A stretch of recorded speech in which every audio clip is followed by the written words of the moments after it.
au chapitre 19, le verset 11 dit ceci. Ensuite, je vis le ciel ouvert et voici qu'un cheval blanc apparut. Celui qui le montait s'appelle comment? Fidèle et véritable. Il juge et combat avec justice. Nous servons un Dieu dont le nom est véritable, dont le nom est fidèle, dont le nom est justice.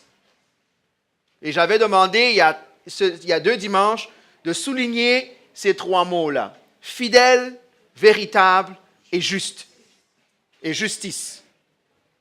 Et ce dimanche-là, nous avons parlé à quel point Dieu est fidèle. Et je pense que certains d'entre nous ont besoin de se rappeler que Dieu est fidèle. Dieu est fidèle dans la tempête. On passe par des tempêtes dans nos vies. Des tempêtes des fois plus fortes que d'autres. C'est vrai ça? Mais quand on est au milieu d'une tempête, ça prend une ancre qui est solide. Ça prend quelque chose qui ne bouge pas malgré les circonstances.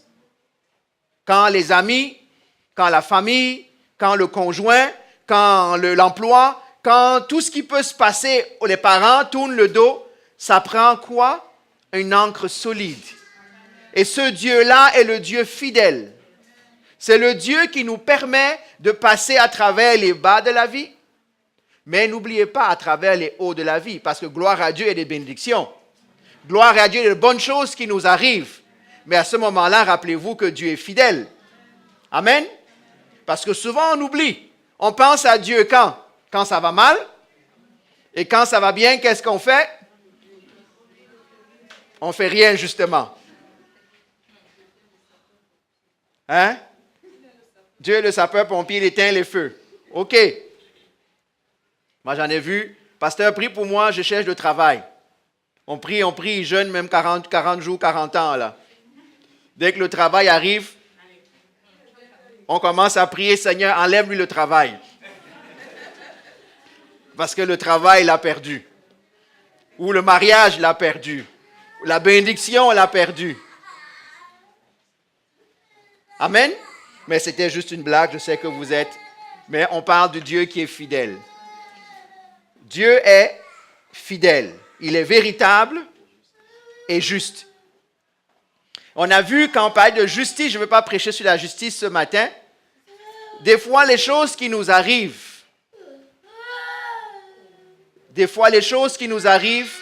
on le mérite. Est-ce que je peux le dire encore?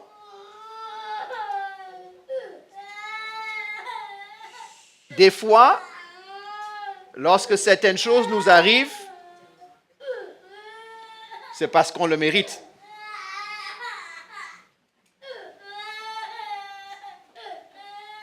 Est-ce qu'on est d'accord? Qu'est-ce que ça veut dire? Souvent, quand des choses arrivent dans nos vies, on dit, oui, mais comment Dieu me laisse? Comment est-ce que cette mauvaise chose peut m'arriver? Mais si on regarde bien, c'est nous qui avons semé ce que nous sommes en train de récolter. C'est vrai ça? Donc faites attention quand l'épreuve arrive dans vos vies. Des fois, c'est aussi un bon moment de s'examiner, hein? De savoir qu'est-ce que j'ai semé. Est-ce que je récolte ce que j'ai semé? Parce que Dieu est juste. On ne sème pas le maïs pour récolter l'arachide. C'est vrai ça? Ben, il y a des miracles, vous me direz. Ben, il y a un autre attribut de Dieu qui s'appelle la grâce. Parce que David dit que je te rends grâce parce que tu ne me punis pas selon mes péchés. Donc même des fois dans ce qui nous arrive, Dieu est encore fidèle et gracieux. Il permet que le feu ne brûle pas à la bonne température. Mais c'était juste une petite parenthèse pour rappeler à chacun d'entre nous que lorsque certaines choses arrivent dans nos vies, ne soyons pas prompts à blâmer Dieu. Commençons d'abord par s'examiner. Je ne suis pas en train de dire que tout ce qui nous arrive, c'est notre faute. Ce n'est pas ça que j'ai dit. Qu'est-ce que j'ai dit? Que quand ça arrive, examinons-nous. Peut-être que Dieu, à travers ça, va nous parler. Et si Dieu nous parle et nous montre des fautes de notre côté, qu'est-ce qu'on doit faire? Se repentir. Parce qu'il y en a qui disent, oui, mais j'ai vite demandé pardon, ça continue, ça chauffe encore. Oui, ça chauffe toujours. Ce n'est pas parce que je me repens que Dieu enlève la conséquence nécessairement de ma faute. Est-ce qu'on est d'accord? Et souvent, nous, chrétiens modernes, on a tendance à oublier ça. Moi, j'en ai vu qui disent, oui, mais je ne comprends pas, j'ai demandé pardon. J'ai demandé pardon. Comment ça se fait que les choses arrivent encore?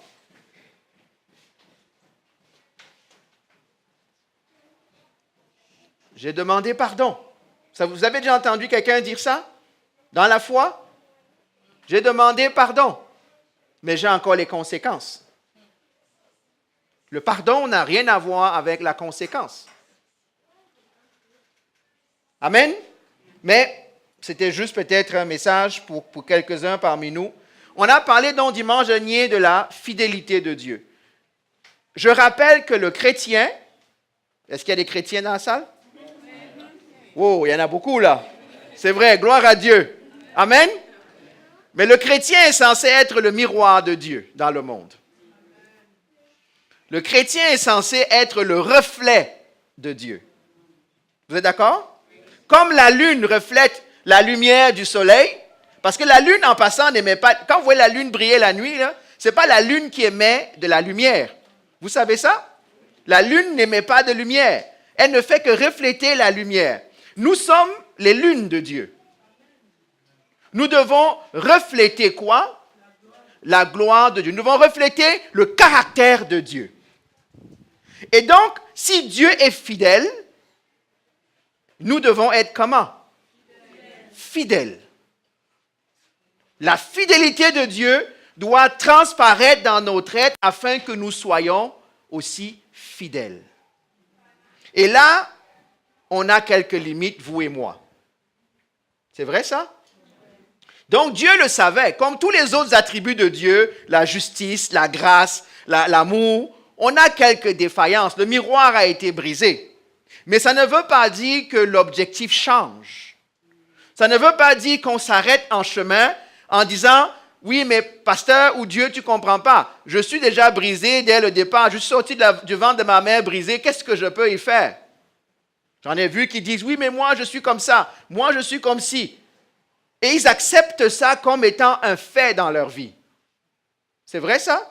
Je parle de chrétiens là, je ne parle pas de gens qui ne connaissent pas Dieu. Mais ce n'est pas comme ça qu'un chrétien parle. Je suis peut-être né comme ça, mais en ayant expérimenté Christ, il y a une autre chose qui s'est passée. Vous savez c'est quoi? La nouvelle naissance. Donc tu ne peux pas dire ma mère m'a enfanté comme ça. Si tu es un nouveau-né, alors la nouvelle naissance vient avec de nouveaux attributs à cultiver. Est-ce que vous me suivez? Si on t'a accouché, mis au monde, menteur, nouvelle naissance fait que quoi? Tu ne dois plus être menteur. Parce que quand je suis né, je nais avec les attributs de mes parents. Je nais, on est d'accord? Vous êtes d'accord avec ça? Hein? C'est pour ça qu'on fait les liens ADN. Là. Je ne dis pas que si mon père est menteur, je serai menteur, ce n'est pas ça que je dis. Mais je dis que les caractéristiques de l'homme, je suis né selon la chair d'abord, alors j'hérite des caractéristiques de la chair de mes ancêtres, jusqu'à Adam. Mais quand je suis né de Dieu, je nais donc avec quelles caractéristiques? De daddy, de nouveau papa. La bonne nouvelle, c'est que nous avons tous le même père. Peut-être pas la même mère, mais on a au moins le même père. C'est vrai? C'est pour ça qu'on dit qu'on est frères et sœurs. Vous pensez qu'on dit qu'on est frères et sœurs, pourquoi? Juste parce qu'on va à la même église? Mais les gens oublient ça, hein? On est frères et sœurs parce qu'on a le même Père, en Christ. On a le Père céleste. La Bible dit dans Jean, nous ne sommes plus nés de quoi? De la volonté de l'homme et de la chair et du sang. Mais nous sommes nés comment? Selon la volonté de... Ah, ok, vous connaissez. Gloire à Dieu, on est frères et sœurs. Et si on est né de Dieu, c'est-à-dire on est né spirituellement de Dieu, alors on a hérité de Dieu. Ah, il faut que je vous parle ce matin. Ça veut dire quoi l'héritage? Peut-être je vais changer mon message. Quand un enfant naît, il a déjà en lui tout ce qui est nécessaire au reste de sa vie. Je vais répéter. Quand un enfant naît, il a déjà en lui dans l'ADN, dans qui il a déjà tout ce qui est nécessaire à sa vie. Tout ce qui passe le temps dans sa vie, c'est faire quoi? C'est le développer, le laisser s'exprimer. Hein, c'est pour ça qu'on dit qu'il ne faut pas étouffer un enfant. Parce que tu étouffes ce avec quoi il est venu. Et là, tu vas changer sa nature. La même chose quand on est spirituellement. Quand on est spirituellement, on est déjà avec la semence de Dieu, tout ce qui est nécessaire à la vie selon Dieu. Je pense qu'il y en a qui ne comprennent pas là. Oui? Est-ce qu'on comprend? Si, je vais prendre un exemple. Je n'ai pas de graines. Si vous prenez un grain de maïs, d'accord? Un grain de maïs, vous creusez la terre et vous mettez le grain de maïs dans la terre. Est-ce que ce grain-là a tout ce qui est nécessaire pour sortir l'épi qui va venir après? Oui. Vous êtes sûr? Oui. Amen? Amen? Donc, quand nous sommes nés de nouveau, nous avons reçu la graine de Dieu. Et cette graine-là est déjà en nous. Elle la demande seulement à être quoi? Arroser, mettre de l'engrais, fertiliser, couper les mauvaises herbes pour que le fruit commence à pousser, l'arbre commence à pousser et les fruits commencent à sortir. Amen? Amen. Ça veut dire quoi? Ne prie plus, je ne veux plus mentir. Je ne suis pas un menteur. Je suis vérité. Pourquoi? Parce que la graine de la vérité est en moi. Ne me dis pas, Seigneur, donne-moi l'amour. Non, Seigneur, permets à l'amour que tu as mis en moi d'éclore et de grandir. Amen. On a déjà ça en nous. Amen. La Bible dit que nous sommes nés. Qu'est-ce que la Bible dit? Qu'est-ce qu'un enfant de Dieu? Tous ceux qui ont reçu quoi? L'Esprit de Dieu sont enfants de Dieu. Elle ne dit pas tous ceux qui vont à l'église. Elle ne dit pas tous ceux qui connaissent la Bible par cœur. Elle ne dit pas tous ceux qui font les bonnes actions dans la rue. Elle ne dit pas que tous qui font ceci. Elle dit tous ceux qui ont reçu. Reçu quoi? L'Esprit de Dieu, c'est qui? C'est la nature de Dieu. C'est l'Esprit qui est en Dieu que Dieu partage avec nous. Et c'est cet Esprit-là qui doit faire quoi? On doit lui laisser la place. Notre frère a prêché dimanche dernier en disant quoi? On doit trouver Bethel. C'est quoi Bethel? Vous vous rappelez ce qu'il y a dimanche? La maison de Dieu. Et on a rajouté en disant quoi? L'enfant de Dieu est la maison de Dieu. Parce que Dieu est déjà là. Dieu habite en nous. Maintenant, j'ai le choix de le garder dans le placard, j'ai le choix de le garder dans le sous-sol, j'ai le choix de le garder dans le cabanon à l'extérieur, ou j'ai le choix aussi de dire, sois le maître de la maison. Est-ce que ça dit quelque chose? Maintenant, la question est, Dieu est où dans nos vies? Est-ce qu'il est un invité qu'on a mis dans une salle en disant, attends là, quand je viens, tu pourras venir. Hein, on raconte une blague de quelqu'un qui reçoit Jésus chez lui, et il reçoit Jésus chez lui et il l'envoie dans la chambre. Il dit, reste là jusqu'à ce que je vienne te chercher. OK? Sauf que la nuit, il y a un voleur qui vient. Il dévalise toute la maison et il part avec. Le matin, le patron voit que, le maître de maison voit qu'on a tout volé, il se met à pleurer. Ça va cogner à la porte de Jésus. Il dit, Jésus, je ne comprends pas, tu es dans la maison, on vole. Quel est le Dieu que tu es là? Tu sais toutes ces choses-là. Vous savez ce que Jésus lui a dit?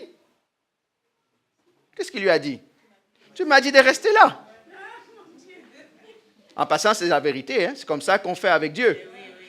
Tu m'as dit, reste là, ne t'occupe de rien. Je suis resté là, j'ai obéi à ta parole. Dieu n'est pas un Dieu intrusif. Il est un Dieu qui respecte notre volonté. Il est un Dieu qui ne va pas aller au-delà de ce qu'on veut lui donner. Tu ne veux rien lui donner, il va rester tranquille. Amen. Et je parlais de fidélité, n'est-ce pas? Donc, la fidélité doit être en nous. On doit travailler cette fidélité-là. On doit, pas la fidélité des hommes telle qu'on l'a appris depuis qu'on a été éduqué en tant qu'enfant. On parle de la fidélité de qui? De Dieu. À un moment donné, quand je suis dans une situation, je dois respecter mon engagement, même si je n'aime pas, parce que j'ai la parole de Dieu en moi. Parce que Dieu est fidèle. Dieu ne se répand pas. Dieu ne revient pas et reprendre ce qu'il a donné. Il l'a donné. C'est vrai? Corinthiens dit quoi? Que Dieu ne se reprend pas de ses dons. Dieu donne un don. Il nous a donné à chacun un ou plusieurs dons.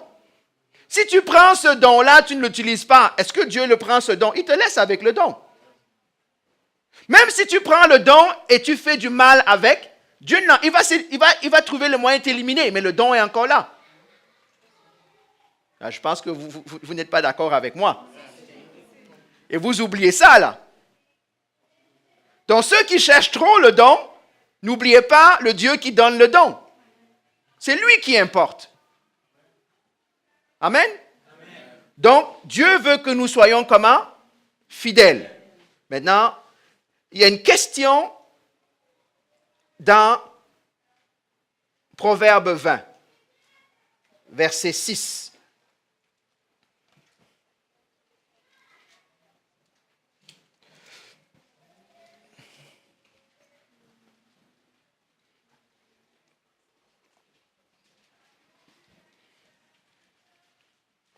Je voudrais vous montrer que la question qu'on pose ne date pas d'hier, ni d'avant-hier. Elle date d'il y a bien longtemps. Proverbe 20, verset 6. Proverbe 20, verset 6.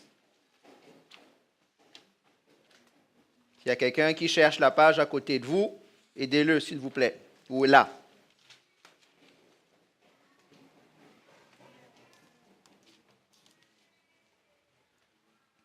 Proverbe 20,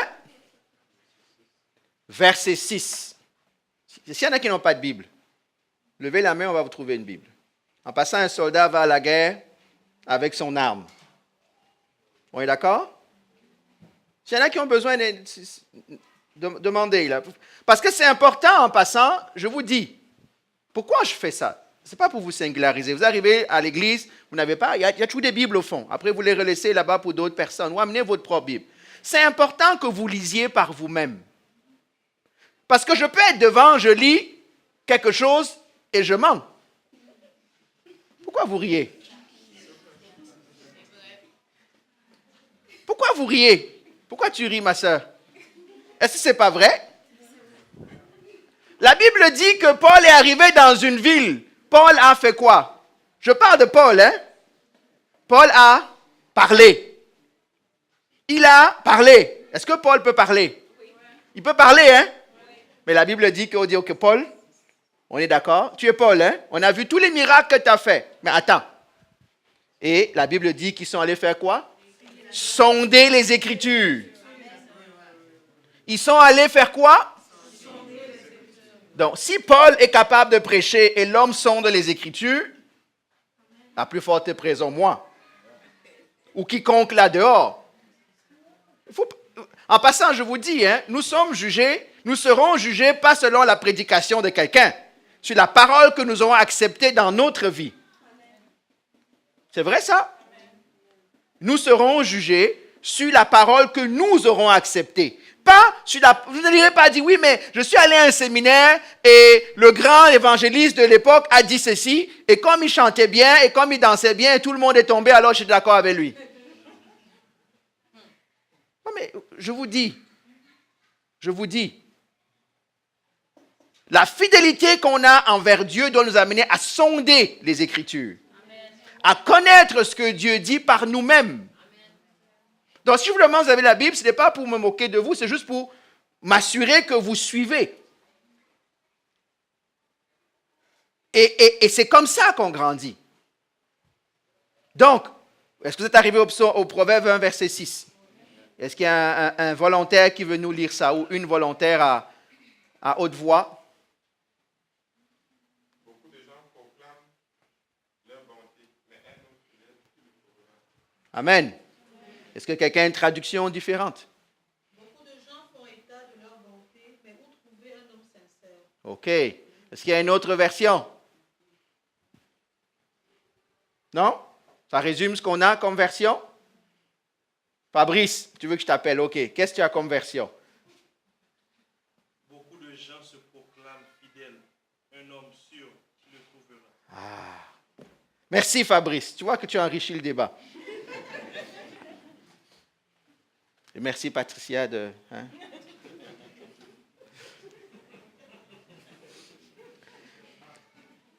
Beaucoup proclament leur bonté. On aime se péter les bretelles. Je suis généreux, je suis quelqu'un de gentil, je suis quelqu'un d'aimable, je suis quelqu'un de ceci. Est-ce que ça vous parle, ça, là? Hein? On les croise partout, hein? Même moi, là, hein? Même nous, on se connaît. Hein? We puffed up. On dit oui, on est bon. Hein? On est généreux. On aime tout le monde. Mais ce n'est pas la question que Dieu pose. Dieu pose une question. L'homme fidèle, est-ce qu'on le trouvera? Ouh! L'homme fidèle. Homme avec grand H. Hein? On ne parle pas des hommes avec petit H. Là. On parle d'hommes avec grand H. Là. Je vois certaines dames qui commencent à se sentir non concernées par cette parole. Non. Oh, vous êtes fidèles. OK, gloire à Dieu. Il n'y a pas d'hommes et de femmes en Christ. C'est ce qu'on a dit, n'est-ce pas? Un homme fidèle, qui le trouvera? Les bons, vous en trouvez partout, hein? Ils passent aux nouvelles. Oh, tel a fait un bel acte de générosité. Oh, tel a fait tel ceci. Et on l'envie tous. Mais la Bible dit, ça c'est bien, mais il y a encore mieux. Où trouvera-t-on un homme fidèle? Dieu cherche des hommes fidèles, sûrs. C'était quoi la troisième? Sincère. Oh, là on commence à tomber dans des caractères un peu... Vous voyez pourquoi il faut plusieurs versions quand on lit une Bible? Ça nous dit quoi? Quand on dit que Dieu est fidèle, on l'a dit dimanche il y a 2 semaines, fidèle veut dire loyal. Fidèle veut dire sûr. Ça veut dire que c'est sûr, ça ne bouge pas. C'est certain, c'est ferme. C'est sincère. Ouh, c'est pas double-minded. Oh, c'est pas flatteur. On va parler de ça tantôt. C'est fidèle. Ça dit oui, ça veut dire oui. Ça dit non, ça veut dire non. Oh, là maintenant on parle à chrétiens là. Dieu cherche des personnes fidèles. Et si on est honnête les uns envers les autres, ce n'est pas notre attribut avec lequel on est. Ou si on est né avec ça, par la chair, la vie nous a appris à être un peu comme ça. Si ce n'est pas pour certains, beaucoup comme ça. Et quand on arrive à la foi, on continue de faire des choses comme on faisait dans le monde. Il y a une partie de nous qui n'est pas régénérée. Et ce que Dieu cherche, c'est des personnes fidèles. Ça n'a pas été écrit en 2014, hein? Ça n'a pas été écrit en l'an 2. Ça a été écrit à l'époque de Salomon. Donc on pourrait dire que depuis que l'homme est l'homme, on cherche des hommes fidèles. Donc ce n'est pas un problème nouveau de la télévision et des tablettes, c'est le problème du cœur non régénéré de l'homme. C'est le cœur de l'homme qui s'est éloigné de Dieu. Parce que l'attribut premier de Dieu, c'est la fidélité. Dieu est fidèle. Et ô combien d'alliances est-ce que nous brisons chaque jour? Je ne parle même pas de l'alliance avec Dieu. Je parle de l'alliance les uns avec les autres, entre époux, entre amis, entre collègues. Je fais une promesse, mais je ne tiens pas ma promesse. Je donne ma promesse, mais je sais que je ne vais pas la tenir. Est-ce que j'ai le droit de dire ça? Oh, où est l'homme fidèle? Où est l'homme fidèle? J'ai bien dit homme avec grand H, hein? Où est l'homme fidèle? Regardez, on va aller dans un autre texte, dans le psaume. On ne s'éloigne pas trop. Le livre avant, psaume 12. Ce ne sont pas des questions qui datent d'aujourd'hui.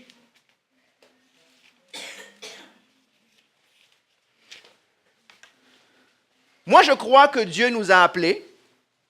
Souvent, on me pose la question, c'est quoi la vision de l'Église?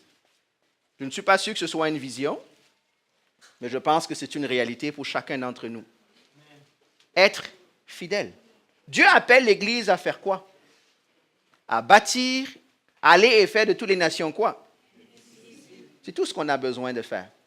Si on est capable d'être de bons disciples, d'être des personnes fidèles, ben Dieu va être glorifié.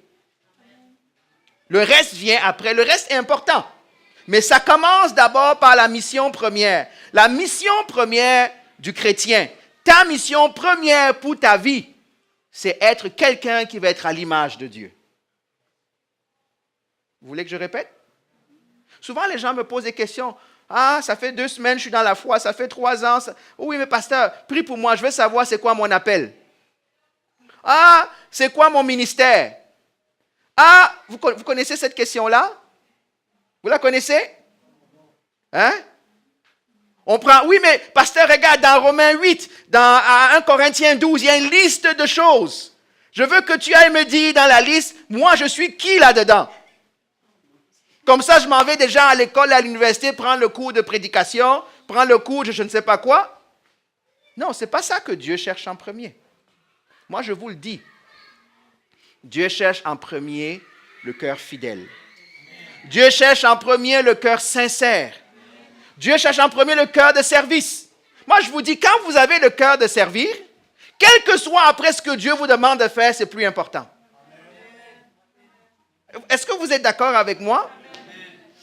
Je vous dis, on a besoin d'apprendre à avoir, dis Seigneur, j'ai besoin d'apprendre à servir. On aime diriger. Est-ce que j'ai dit ça? On aime être le boss. Je posais la question je me rappelle toujours à Ésaïe quand il avait, je pense, 6 ans ou 7 ans. Je lui demande, quelle profession tu veux faire? Il dit, je vais être le patron.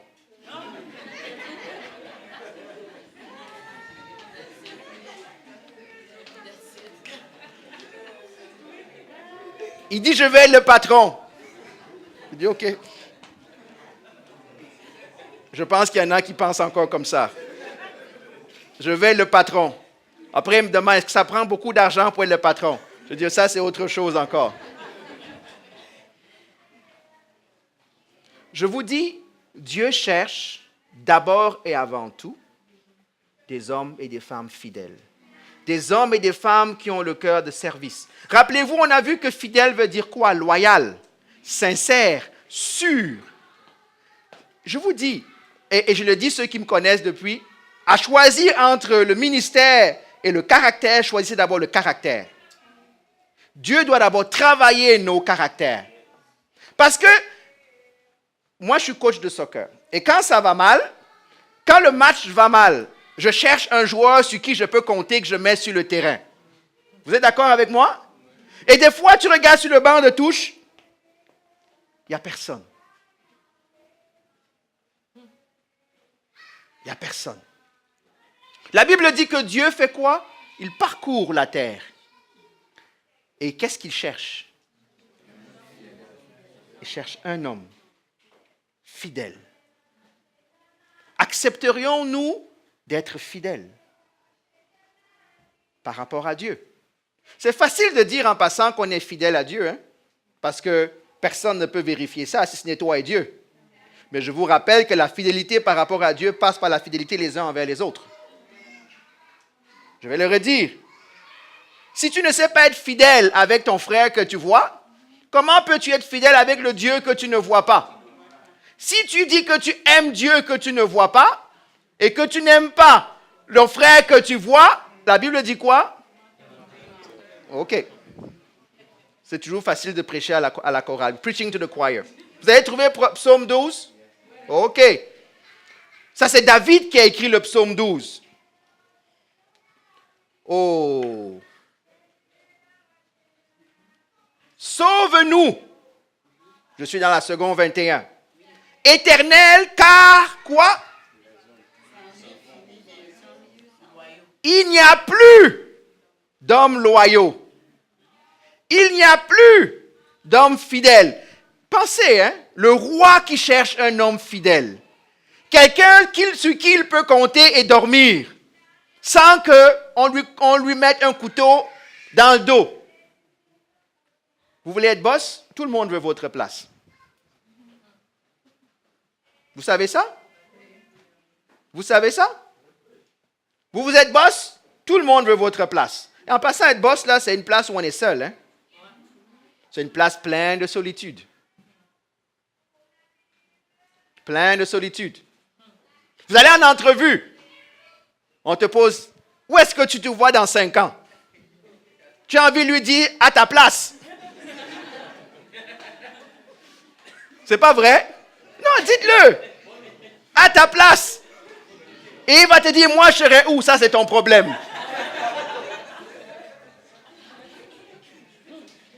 Toi, vise la place de celui qui est en haut de toi.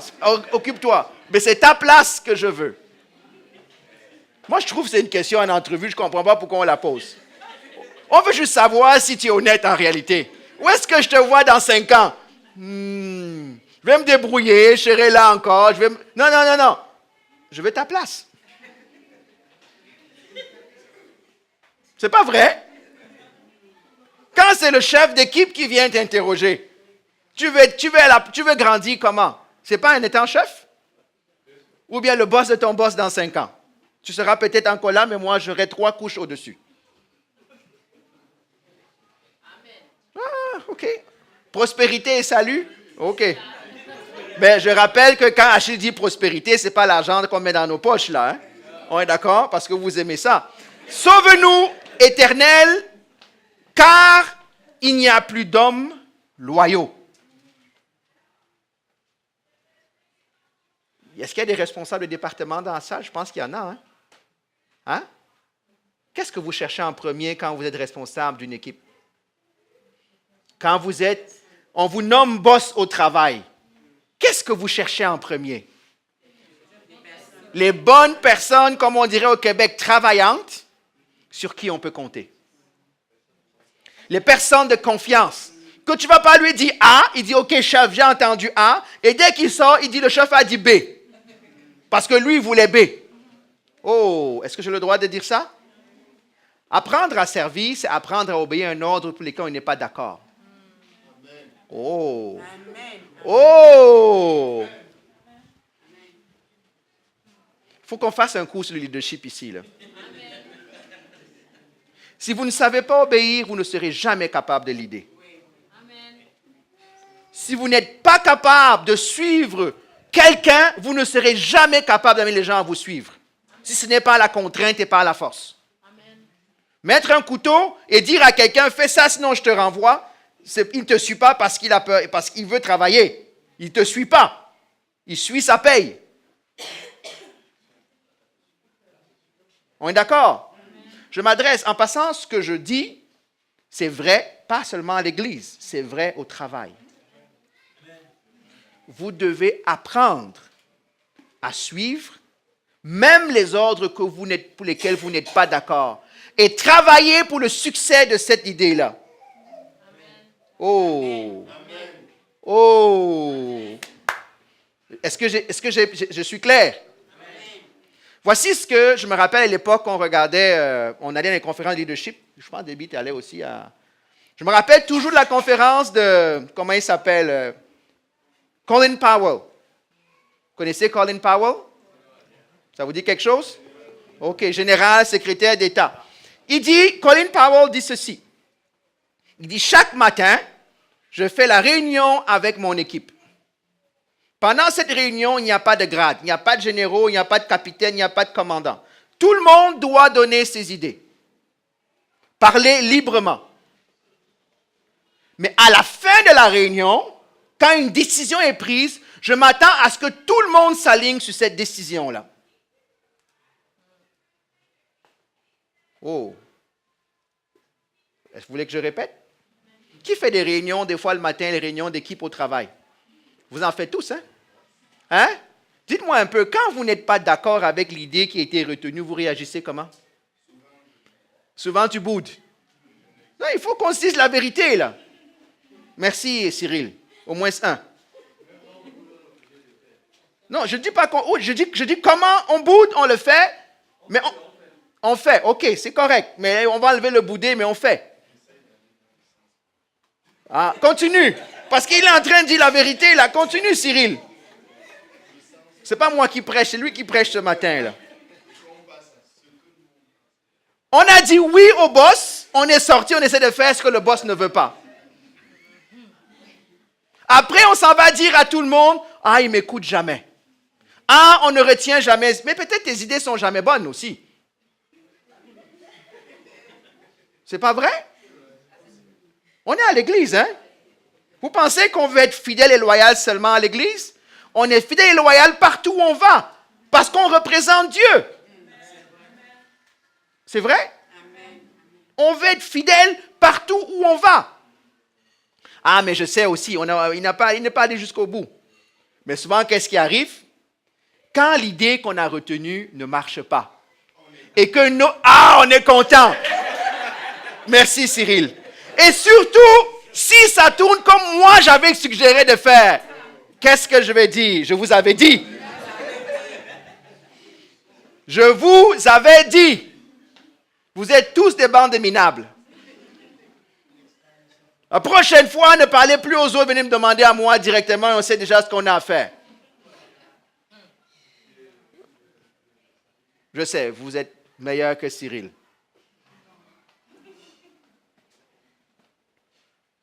Où sont les hommes fidèles? Dans l'Église, dans les mariages, dans les amitiés, dans les relations humaines, dans la marche avec Dieu, David pose la question, où sont les hommes fidèles? Sauve-nous! Vous savez que quand vous marchez au milieu de personnes que vous ne pouvez pas faire confiance, vous passez votre temps à marcher en regardant derrière? Hein? Vous avez plein de miroirs autour de vous pour savoir s'il y a quelqu'un qui vient derrière. Est-ce que c'est une manière de vivre ça? Ça, ce n'est pas le caractère de Dieu. Hein? Ce n'est pas le caractère de Dieu. Il dit quoi ensuite?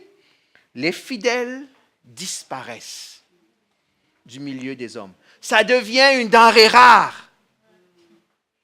Une denrée rare. Dès qu'on n'est plus d'accord avec quelqu'un, pioum, on est parti trouver quelqu'un qui va être d'accord avec nous. Comment allez-vous étendre vos horizons quand vous n'êtes qu'avec des personnes qui sont d'accord avec vous? Vous voulez que je repose la question? Comment allez-vous grandir et comprendre qu'il y a d'autres perspectives à la même question quand vous n'êtes qu'avec des personnes qui sont d'accord avec vous? C'est dur, hein? On a quelques médecins dans la salle. Pourquoi est-ce que quand il y a un patient, là, des fois, on fait un conciliabule pour savoir comment est-ce qu'on adresse la question? On le fait, n'est-ce pas? Alors, travail de réunion d'équipe. Interdisciplinaire en plus. Bon. Mais pourquoi on fait tout ça si c'est juste le chef qui a raison? C'est pour remplir les feuilles de temps? Ou vous avez juste raison? Réunion d'équipe interdisciplinaire. On le fait, n'est-ce pas? Les fidèles disparaissent du milieu des hommes. Oh! Ça a été écrit quand, là, le psaume? Ça fait longtemps, hein? OK. Vous et moi n'étions pas nés. OK. Regardez, écoutez la détresse de David quand il dit cela. Il dit, sauve-nous, Éternel, car il n'y a plus d'hommes loyaux. Les fidèles disparaissent. Une forme d'homme en voie d'extinction. Et oh Dieu, comme on a besoin d'hommes fidèles au 21e siècle. Comme on a besoin de personnes fidèles sur qui on peut compter au 21e siècle. Je suis allé au Cameroun il y a quelques semaines, en mai, je pense. Et je rencontre quelqu'un qui me dit, « Ah, je vois, il y avait au Cameroun, il y a les photos d'Eto partout parce qu'il fait plein d'investissements et ainsi de suite. » Puis il me dit, « Ah, mais tu sais qu'Eto, là, lui, il remplace tous ses gestionnaires partout, à tout moment. » Il me dit, « Mais il y a un gars, un petit, qui est venu voir, on l'a introduit, et Eto lui a confié une mission. » Et je pense qu'il avait négocié un contrat. Je ne sais pas si c'est une rumeur, mais c'est un exemple. Okay? Donc, je ne suis pas en train de participer à une rumeur. Il dit, on lui a confié une mission. Et quand Eto est parti acheter quelque chose, on a quadruplé le prix. Vous savez que quand le commerçant sait que c'est quelqu'un qui a l'argent, il n'est plus fidèle, hein? En passant, je pense, c'est où? C'est à Venise qu'on avait vu. À Venise, j'avais vu un reportage à Venise en Italie. Maintenant, ils ont fait les prix des étrangers et les prix des locaux. C'est officiel. Ça, c'est le prix de l'étranger. Ça, c'est le prix du local. C'est officiel. Le même article. Il y a deux prix. Même nous, quand on est allé en Espagne, au musée, il y a le prix des habitants locaux et le prix des étrangers. Mais au moins, c'est clair. Tu n'achèterais pas là-bas? Ah, voilà. Fidèle et véritable. OK. Elle va chercher quelqu'un pour acheter pour elle pour qu'elle rentre. OK. Donc, il dit maintenant, il y a un monsieur dont il est parti négocier quelque chose. Maintenant, il confie l'argent à ce jeune homme-là d'aller finaliser le deal. Il dit que le jeune homme est parti là-bas, quand il s'est rendu compte de ce qu'il achetait, il a tout renégocié au prix normal. Il lui a ramené l'argent en disant, et voilà la différence. Au lieu de 5 millions, c'est 1 million. Il est devenu son gérant. Il dit, d'après les rumeurs disent, c'est la première fois que quelqu'un lui ramène la monnaie.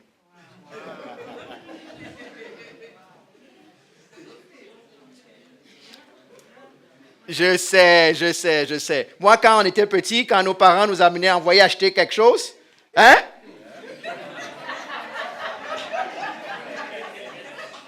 Fidèle et véritable. Oh, vous pensez que je parlais des taux, hein? Je parlais de nous. Fidèle et véritable. Ça coûtait combien? Mais non, regarde, tu réponds à une autre question. C'est pour ça qu'on se battait tous pour être sûr qu'on envoie acheter des choses. Les fidèles disparaissent du milieu des hommes. Je pense que Dieu nous interpelle. On cherche des gens fidèles. Je cherche des gens fidèles. Vous cherchez des gens fidèles. C'est pas vrai? Mais êtes-vous fidèle vous-même? Hein? Ça commence par moi. On a déjà dit que Dieu est fidèle. On a déjà dit que la semence de Dieu est en nous, dont la fidélité est là. Si la fidélité n'éclot pas, c'est parce qu'on laisse encore quoi? Le vieil homme agir comme il agissait avant. La fidélité, elle est là. Écoutez ce qu'il dit au verset 3. On se dit quoi? Des faussetés, des mensonges. On est à l'église, on a des relations tordues comme dans le monde. On n'est pas droit. On se dit des mensonges les uns aux autres. On a sur les lèvres des paroles flatteuses. Ouh! C'est pas moi qui écris, hein? C'est écrit comme ça dans vos Bibles? Ici, il parle du peuple de Dieu. Le peuple de Dieu qui n'a plus d'hommes fidèles, qui se dit des mensonges, qui se dit des flatteries. Pourquoi on flatte? C'est pour avoir ce qu'on veut. On n'est pas droit. On parle avec un cœur double. Est-ce que vous entendez comment David est en train de pleurer, là, quand il écrit ça?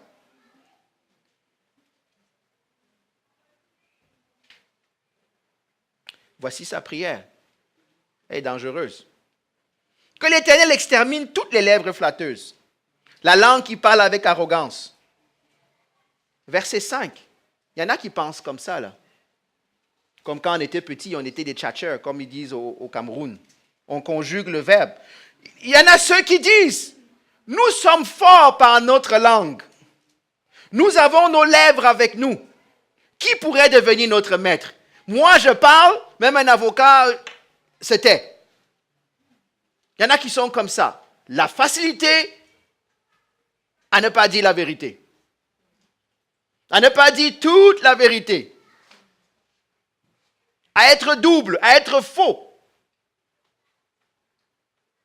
Mes amis, si nous ne changeons pas,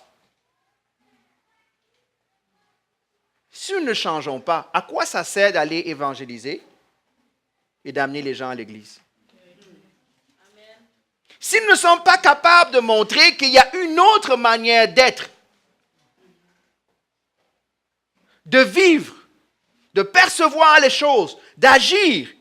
Parce que quand quelqu'un te dira, je ne comprends pas, tout le monde me trompe, mais toi tu ne me trompes pas. Pourquoi? Tu dis, je ne suis pas un surhomme. Parce que Dieu est fidèle.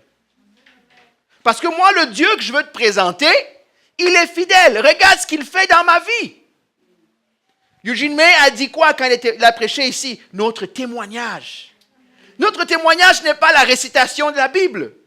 C'est important. Mais c'est d'abord ce que Dieu fait dans notre vie.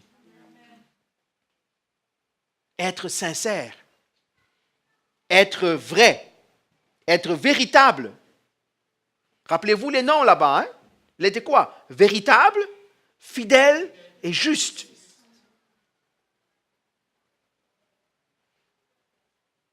Je ne vais pas aller jusqu'au verset 7, 6, 7, parce qu'après, il compare. Les paroles éternelles sont pures. Il compare la fausseté de l'homme à la vérité de Dieu. Il compare la fausseté dans nos cœurs à la vérité de Dieu. J'espère que Dieu parle à certains d'entre nous.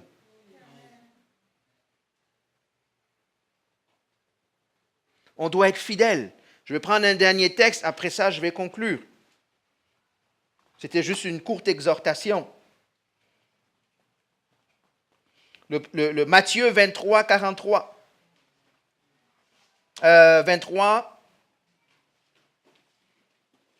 23, pardon, j'ai dit 43. Matthieu 23, 23. Excusez-moi.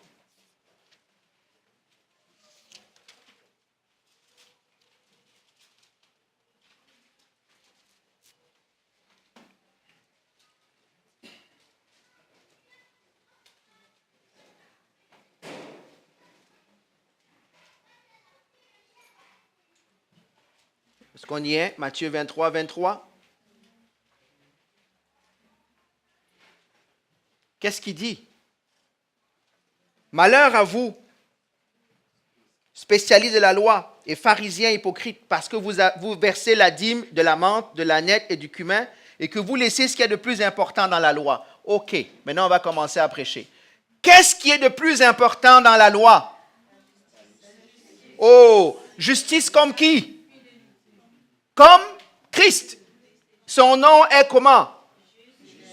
Juste, véritable et fidèle. Remarquez que Dieu attend les mêmes choses de nous. D'appliquer la loi, de vivre selon la parole de Dieu, mais d'être à l'image de Christ quand on le fait. Il dit quoi? Voici ce qu'il y a de plus important dans la loi. La justice, la bonté et la fidélité. C'est cela qu'il fallait pratiquer. Pratiquer quoi? La bonté, la justice, la fidélité. Ne pas oublier le reste. Mais, voici, évidemment, il va rajouter l'amour plus tard. Le plus grand commandement, c'est aimer. Mais il dit, Dieu a la même exigence. Si nous sommes enfants de Dieu, il a la même exigence envers nous qu'il a envers son Fils Jésus-Christ. Il s'attend à voir quoi? Le reflet de son caractère dans nos vies. Est-ce qu'il y a quelqu'un qui a été moqué comme Christ? Non, hein? Qui a été moqué plus que Christ? OK. Ça, je me disais bien, tu n'avais pas bien compris la question. Est-ce qu'il y a quelqu'un qui a été plus trahi que Christ? Est-ce qu'il y a quelqu'un qui a été plus mal fait que Christ? Alors pourquoi à nous, quand ça nous arrive, le vieil homme ressort vite? C'est là où on a besoin du caractère de Dieu. On a besoin de manifester. C'est pour ça que Jésus, quand il a prêché avant, si on te donne un coup sur la joue droite, qu'est-ce que tu fais? Tu donnes un double uppercut, OK? Je sais qu'il nous dit, il ne dit pas. Il y en a qui vont dire, est-ce qu'il dit ça littéralement ou pas? Ça peut être un autre débat. Mais ce qu'il dit, c'est qu'on ne doit pas réagir comme les autres. On doit réagir comme Dieu aurait réagi. Comme il s'attend qu'on a craché sur lui. C'est vrai? Est-ce qu'il y a quelqu'un ici qui est prêt à ce qu'on lui crache dessus? Hein? OK. Ah, je vois le visage ici, là. Ça me dit déjà sur qui je ne peux pas essayer de cracher. Je suis fini, là. Et moi aussi, ne crachez pas sur moi. Mais ça veut dire qu'il y a des choses à travailler en nous, là. Parce que quand Dieu va vous envoyer quelque part, est-ce que vous voulez que Dieu vous utilise? Oui. Mais il va envoyer des gens fidèles. Hein? Parce que si tu envoies dans une situation qui chauffe, est-ce que tu vas bien le représenter? Est-ce que je vais bien le représenter? Peut-être que certaines bénédictions dans ma vie sont arrêtées là parce que c'est mon niveau. Parce que Dieu ne peut pas m'envoyer plus loin. Oh, vous n'avez jamais pensé à ça, hein? Ah, mais Dieu est capable. Mais toi, est-ce que tu es capable?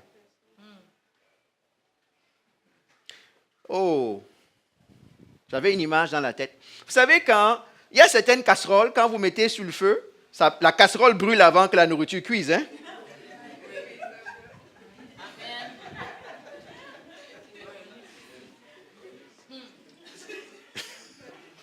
C'est profond, hein?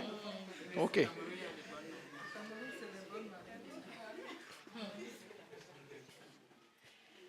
Pensez-y. Est-ce que vous voulez acheter ce genre de marmite-là? Est-ce que vous pensez que Dieu va choisir ce genre de marmite-là? Il y a des situations où Dieu ne peut pas t'envoyer parce que tu vas fondre avant que ce qu'il veut faire arrive.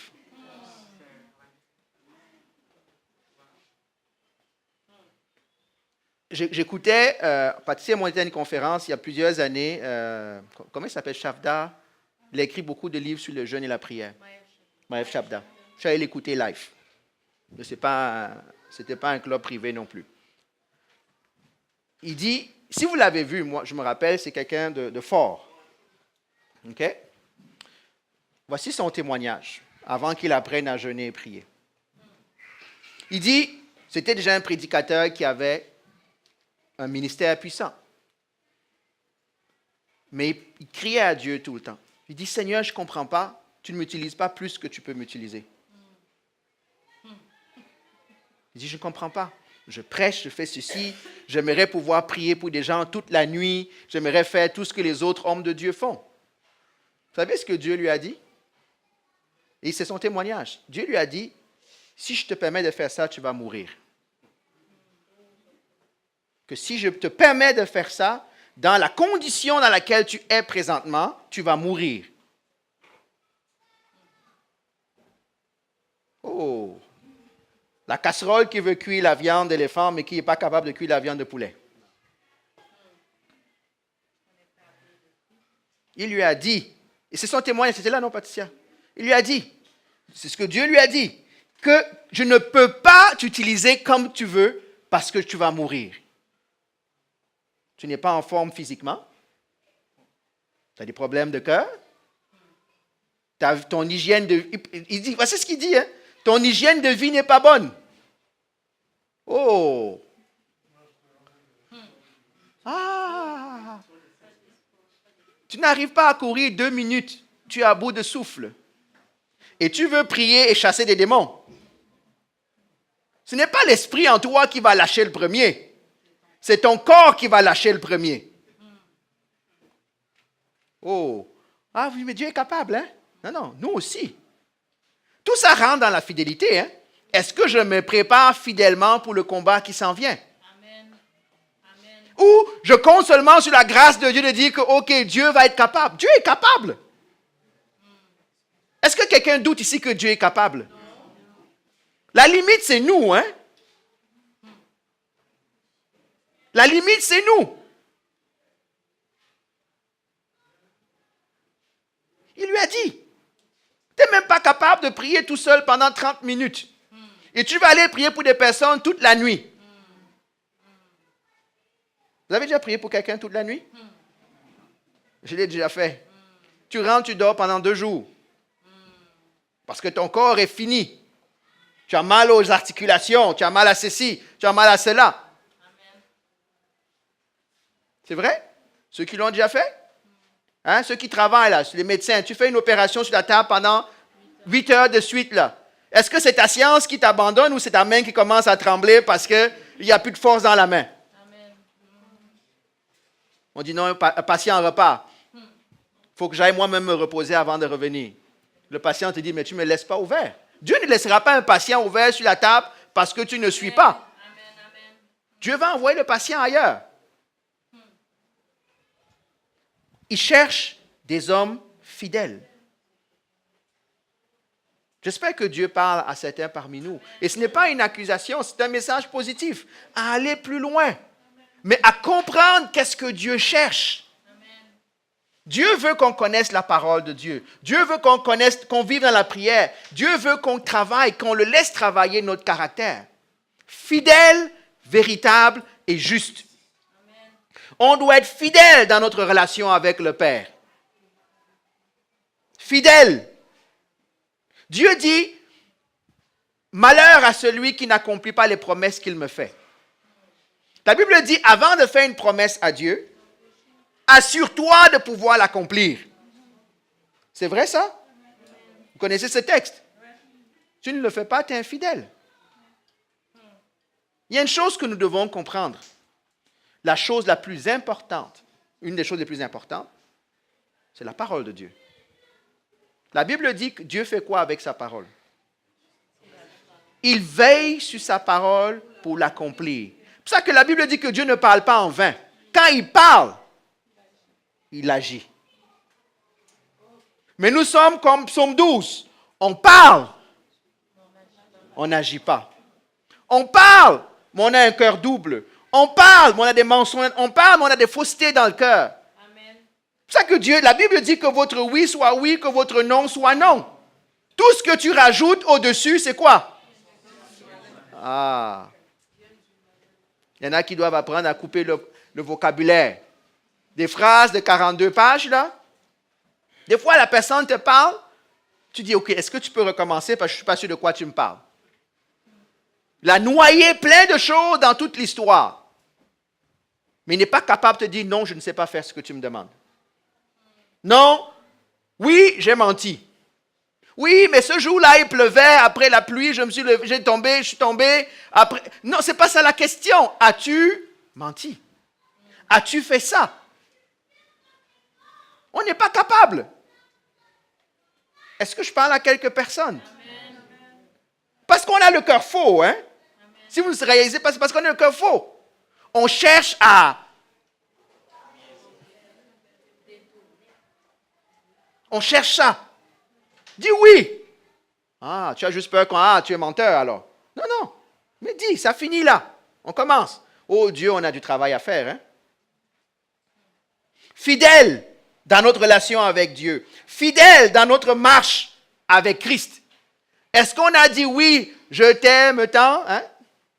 Je t'adore. On l'a chanté tout à l'heure. Et dès que le culte est fini, on marche comme le monde. On va aimer le monde. Oh! Peut-être qu'il vaudrait mieux ne pas chanter cette chanson-là. Parce que quand Dieu va te parler, il va faire quoi? Playback. Il va faire rewind. Il va dire, mon frère José, mon fils José. Oui, papa. Je pense qu'il va me bénir. OK, viens, on va s'asseoir. Il va jouer le disque du 10 juillet. Il était autour de 11h40. Jésus-Christ, je t'adore. Dieu va être capable d'isoler ma voix sur la piste. Vous savez, ceux qui font le son là. Il va isoler ma voix sur la piste. Je te donne ma vie. Je t'aime tant. Il va faire pause d'abord. Il dit, ça te dit que tu connais cette chanson? Ah oui, moi je la chantais tout le temps. OK. Donc c'est toi là. Ah, maintenant allons voir comment tu m'as aimé. Allons voir comment tu m'as adoré. Dieu a un gros ordinateur. Hein? Vous savez que maintenant, vous pensez qu'il oublie. Dieu n'oublie pas. Il a le cloud. Ceux qui aiment les nouvelles technologies cloud là. Mais la grâce, c'est qu'il ne fait pas ça pour nous condamner. Hein? Il fait ça pour nous rappeler à l'ordre. Amen. Des fois, c'est mieux de ne pas chanter. Tu dis, Père, OK, si tu regardes bien ce jour-là, je n'avais pas chanté. Hein?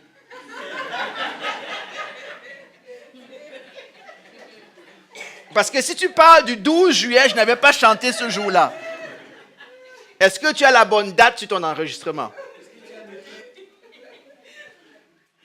Ça nous fait rire, hein? Des fois, les vérités sont simples, hein? Sont simples. Donc, fidèle dans notre relation avec le Père, fidèle dans notre marche en Christ, fidèle dans le service. Il y a une différence.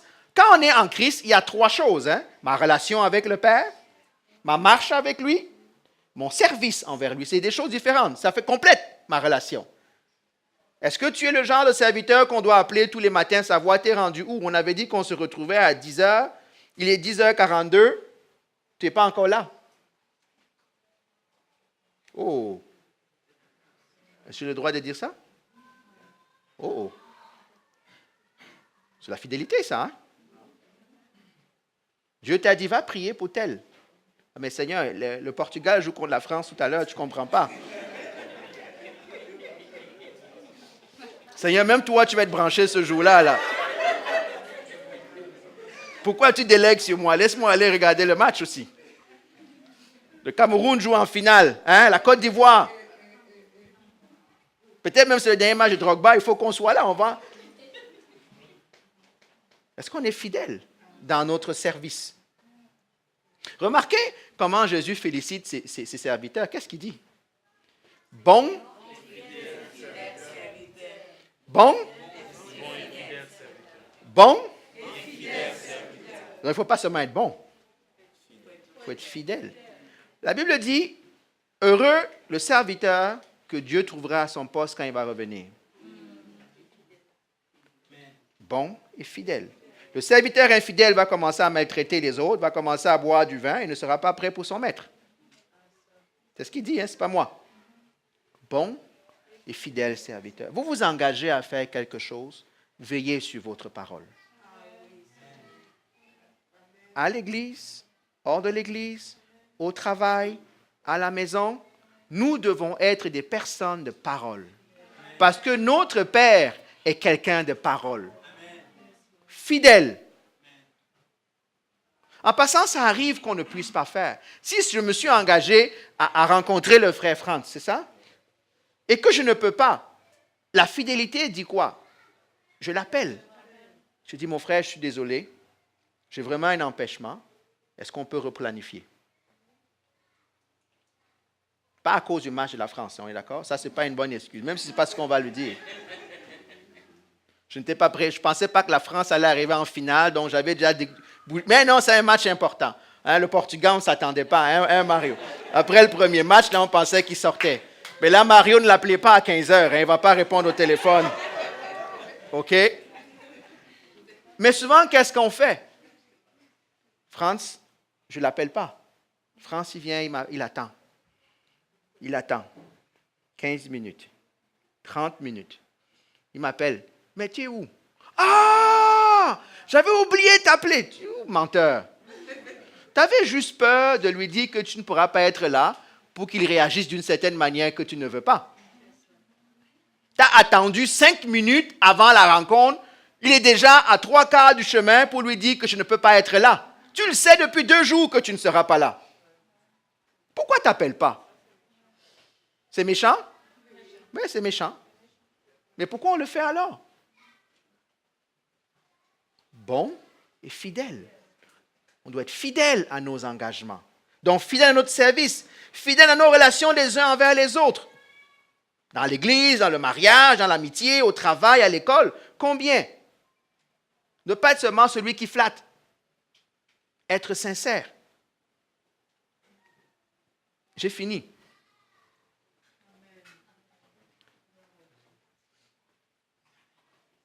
Voici ma prière. Pour moi, que Dieu m'apprenne à être fidèle. Que la fidélité qu'il a mise en moi, son caractère se développe.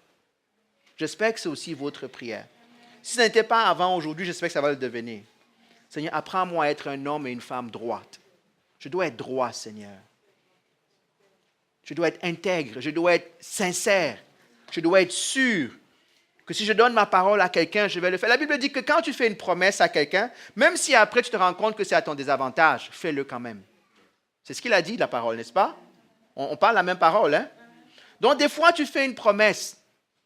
Même si c'est à ton désavantage, respecte ta parole. Parce que ce qui importe, c'est ta parole que tu as donnée. C'est ta réputation. La Bible dit que ce que l'homme a de plus cher, c'est sa réputation.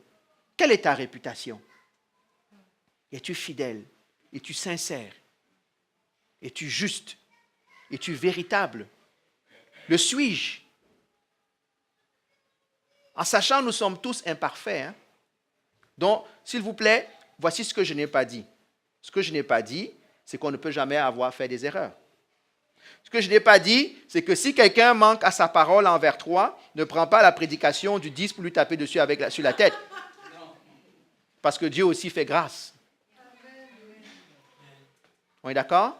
La Bible dit qu'avant de jeter la pierre à quelqu'un, pense à toi-même. Combien de fois toi tu as été infidèle? Pardonne aussi une infidélité de l'autre. Amen. Mais Dieu, c'est ça que Dieu veut travailler en nous. Ma prière, c'est qu'on arrive à avoir une foi authentique au milieu de nous. Je sais qu'on peut avoir plein de prédications. Vous avez eu plein de prédications. J'ai eu plein de prédications. J'ai prêché plein de prédications. Mais où est le fruit de ça? Le fruit de ça, c'est ma vie, c'est votre vie. C'est ça qui importe. La Bible dit ceci, que Jésus, qu'est-ce qu'il va faire? Est-ce qu'il va présenter les prédicateurs? Non. Il va présenter quoi? Une église, comment? Sans tache, ni ride, ni rien de tout ça. Le travail que nous avons à présenter devant Dieu, c'est nous-mêmes sans tache, ni ride, ni rien de tout ça. Amen. Prions que Dieu nous aide à être fidèles. Si tu sais que peut-être ça t'a parlé particulièrement, peut-être c'est le moment de te mettre aussi à genoux devant Dieu. Tu dis, Seigneur, vraiment, je veux te demander pardon. Que j'ai beau confesser ton nom, j'ai beau être sincère dans ma foi, j'ai encore des difficultés avec les paroles flatteuses. J'ai encore des difficultés avec des paroles doubles, le cœur double. Je suis quelqu'un qui aime conjuguer le verbe pour sortir de toute situation, même quand j'ai tort. J'ai la difficulté à admettre que j'ai eu tort. Je trouve plein de raisons. Seigneur, aide-moi à être comme toi. Aide-moi à être sincère. Aide-moi à être fidèle. Aide-moi à ne pas compliquer les choses quand elles ne sont pas à compliquer. Que mon oui soit oui, que mon non soit non. Aide-moi à être quelqu'un sur qui on peut compter. Aide-moi à être quelqu'un sur qui on peut être certain que lorsque je donne ma parole, Seigneur, que ça veuille dire quelque chose pour moi. Amen. Ce n'est pas une belle prière, ça? Amen. Sincère? Amen. Persévérante? On va prier.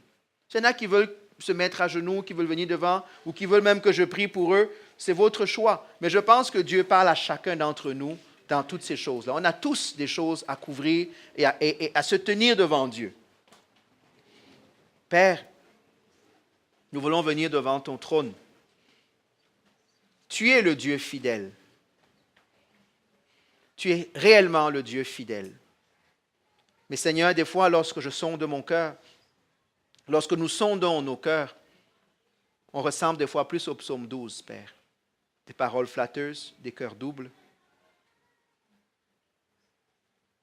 Seigneur, aide-nous à être authentiques, à être véritables, à être fidèles. Fidèles dans nos relations, notre relation avec toi, notre relation avec les autres, avec nos femmes, nos maris, nos conjoints, nos amis, dans notre service. Père, que notre parole veuille dire quelque chose. Je veux te demander pardon en mon nom et au nom de toute personne ici qui a pu dire des choses qui ont offensé l'autre. Peut-être nous avons été blessés ici par des personnes qui ont été infidèles à notre endroit, Seigneur, qui ont brisé leurs promesses. Père, je veux te demander pardon. Aide-nous à trouver le pardon dans le cœur, à être libérés de cela, Seigneur. Seigneur, apprends-moi à être fidèle, non pas comme le monde me dit d'être fidèle. Apprends-moi à être fidèle comme toi, tu es fidèle. Parce que ce qui importe, c'est le caractère de Christ que je développe, que nous développions les uns dans les autres, Seigneur, afin que ta gloire soit manifeste, afin que ton nom soit élevé. Seigneur, je prie pour chacun d'entre nous ici. Tu connais le cœur de chacun. Que cette parole ne tombe pas, Seigneur, sans résultat dans nos vies, Seigneur. Alors ce ne saurait été que ma parole à moi. Mais si c'est ta parole, Seigneur, alors tu veilles, Seigneur, pour que le fruit, le résultat que tu attends dans le cœur de chacun d'entre nous soit manifeste, Seigneur. Saint-Esprit, fais ton œuvre. Amène cet esprit de conviction afin qu'on soit authentique. Père, je te bénis et je te rends grâce. Comme dit ce cantique, Seigneur, notre seul souhait, c'est de te ressembler, Seigneur. Te ressembler, pas dans les miracles d'abord, pas dans la popularité. Et même là, tu n'as pas été le plus populaire, Seigneur. Mais tu as été fidèle. Fidèle au Père, fidèle à ton peuple comme tu l'es encore aujourd'hui. Tu as été quelqu'un, Seigneur Jésus, sur qui le Père a pu compter. Depuis la fondation du monde, la Bible dit, tu avais donné ta parole que tu viendrais et tu es venu, Seigneur. Donner ta parole au Père, au Fils, que s'il fait ce que tu lui demandes, alors tu le ressusciteras le troisième jour. Et tu l'as fait, Seigneur. Seigneur, tu as dit que si tu ressuscites, alors tu enverras le Saint-Esprit. Et tu l'as fait, Seigneur.